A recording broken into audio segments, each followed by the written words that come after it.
Greetings, cinemaphiles. The subject of our review today is the third episode in the latest Warner Brothers rendition of The Flash in the DC comic universe. And it is entitled Things You Can't Outrun. Now, I'm going to say this much. There is one thing that glared out at me. Unfortunately, I think it is a standard for the series. You have two characters doing what is referred to in writing as a walkie-talkie scene. They're giving you exposition as they move through a space, therefore explaining to people what's going on and giving them movement so they don't get bored. The only problem here is they're discussing basically extreme secrets in a crowded hallway in a police station. Nobody noticed this? I mean, come on, this is a huge truck running through the entire episode. How is it everyone doesn't know who this guy is now because he talks about who he is in a room full of people? Now, that's not going to kill the episode for you.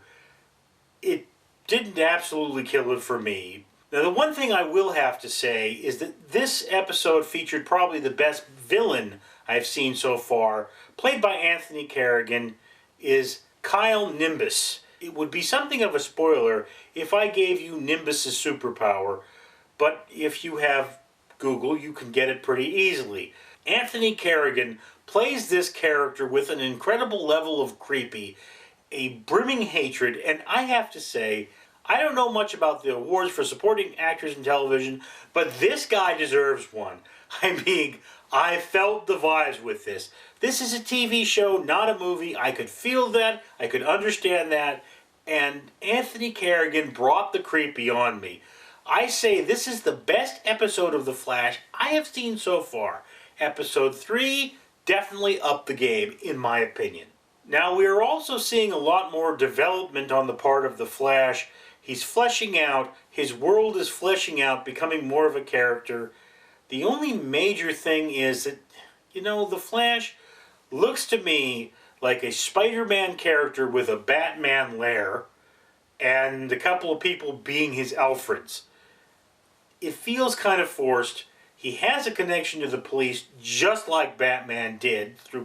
Batman had it through Gordon. The Flash has it through a character named Joe. I have never seen this before because I'm not a fan of the comics.